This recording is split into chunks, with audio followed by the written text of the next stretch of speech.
જય જોહાર, જય ભીમ. મહામાનવ સંવિધાન નિર્માતા ડોક્ટર બાબા સાહેબના આજે નિર્વાણ દિવસમાં આજે સ્વાભિમાન સંમેલનમાં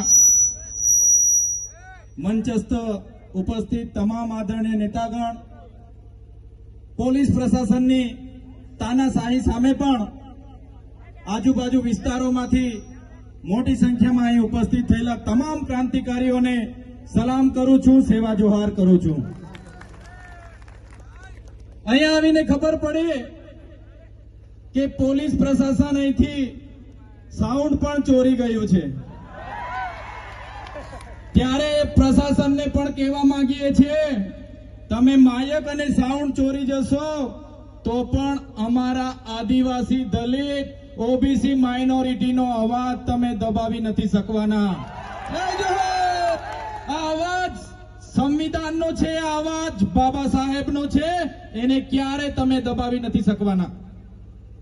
સાથીઓ, આપણે સંવિધાનમાં માનનારા લોકો છે, આજે પણ આપણે સંવાદમાં માનનારા લોકો છે, પણ આ સરકારોને આ પ્રશાસનોને આ મંચ પરથી કહેવા માંગીએ છીએ, જે દિવસે આ બાબા સાહેબને માનનારો સમાજ સંવિધાન અને સંવાદ સાઈડ પર મૂકશે, દિવસે આ વિસ્તારોમાં આરપારની લડાઈઓ થવાની છે. સાથીઓ, આજની લડાઈ મહીસાગર જિલ્લાના કલેક્ટર નેહા કુમારી સામે માત્ર નથી. આજની લડાઈ એવી વિચારધારા ધરાવતા, એવી માનસિકતા ધરાવતા ગુજરાત અને દેશના અધિકારીઓ સામે છે, સિસ્ટમ સામે છે. સાથે સાથે આવા અધિકારીઓને જે લોકો બચાવે છે એ ભાજપ સરકાર સામેની આ લડાઈ છે ને આવનારા દિવસોમાં સરકારને પણ કહીએ છીએ, આવી માનસિકતા ધરાવતા અધિકારીઓને બચાવવાનું કામ જો આ ભાજપની સરકાર કરશે, આદિવાસી વિસ્તારોમાં સરકારી એક પણ કાર્યક્રમ અમે નહીં થવા દઈએ. લડત અમારી ચાલુ થશે, ચાલુ રહેશે. ત્યારે આ વિસ્તારના ભાજપના મંત્રી, તમારા ના મારા મંત્રી નહીં, પણ ભાજપના મંત્રી એ કલેક્ટર બેનને બચાવવા માટે હવાતિયા મારે છે, હવાતિયા મારે છે. ભાઈ, અહીંયા મોટા મોટા તાઇફાઓ કરે છે. આદિજાતિ મંત્રી કુબેર ડિંડોરે પણ સાંભળી લે,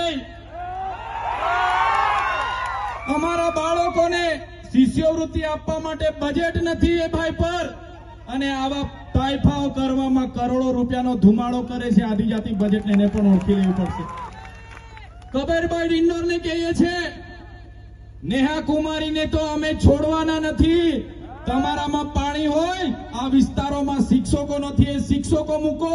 તમારામાં પાણી હોય, તમારી સરકારમાં પાણી હોય, શાળા બનાવો. આ વિસ્તારમાં સિંચાઈના પાણી નથી, એ કરો. અને એ પણ નહીં કરશો તો તમારા જેવા મંત્રીઓને પણ આ વિસ્તારોમાં અમે ઘૂસવાની દે બહિષ્કાર કરીશું. ત્યારે આ માનસિકતાઓ સામે આજે એક થનારો આદિવાસી, દલિત, ઓબીસી માઇનોરિટી, દલિત, વંચિત, ગરીબ, આ સમાજનો અવાજ કોઈ નહીં બચાવી શકે. પોલીસ વિભાગના અધિકારીઓને પણ આજના જાહેર મંચ પરથી કહીએ છીએ, અમારા જેવા ચૂંટાયેલા પ્રતિનિધિ હોય, પીઆઈ, પીએસઆઈ, એસપી હોય કે કલેક્ટર હોય, આપણો પગાર પ્રજાના ટેક્સમાં આવે છે. આપણે બધા આ પ્રજાના સેવક છે ને આપણે સેવા કરવા માટે આવ્યા છે. ત્યારે આ બધા ધારાસભ્ય, આ બધા મંચસ્થ નેતાગણ માત્ર નેહા કુમારી સામે નથી લડવા માટે આવ્યા, આ સિસ્ટમ સામે લડવાનો સમય આવી ગયો છે. મિત્રો, સંવિધાન બચાવવાનો સમય આવી ગયો છે. આજના મંચ પરથી કહીએ છીએ, ફરી પણ સરકાર નહીં જાગશે, આ નેહા કુમારી સામે ખાતાકીય તપાસ નહીં કરશે, એમને સસ્પેન્ડ કરવા સુધીની કાર્યવાહી નહીં કરશે, તો જિગ્નેશભાઈને હું કેમ છું, આવનારા દિવસોમાં કાર્યક્રમ ગાંધીનગરનો ગોઠવો, હજારોની સંખ્યામાં ત્યાં ઉમટી પડીશું. એને સસ્પેન્ડ કરે ત્યાં સુધીનું આંદોલન ચાલુ રહેશે. માત્ર મહીસાગર જિલ્લો નહીં, આવનારા દિવસોમાં અંબાજીથી ઉમરગામ, સમગ્ર ગુજરાતના લોકોને આહવાન કરો અને ગાંધીનગરમાં કાર્યક્રમ રાખો. નેહા કુમારી તો શું, એના જેવા જેટલા પણ માનસિકતા વાળા કલેક્ટરો હશે, બધાને આપણે સસ્પેન્ડ કરાવીને રહીશું. ત્યારે સાથીઓ, આવી જ એકતા, આવો સહકાર બધા સાથી ધારાસભ્ય મિત્રોને આપતા રહેજો. જ્યારે પણ આહવાન થાય મોટી સંખ્યામાં આપણે ફરી પણ ઉપસ્થિત થવાનું થશે તો થઈશું. આજના આ કાર્યક્રમમાં આપ સૌ અનેક મુશ્કેલીઓનો સામનો કરીને અહીંયા સુધી પહોંચેલા છો, ત્યારે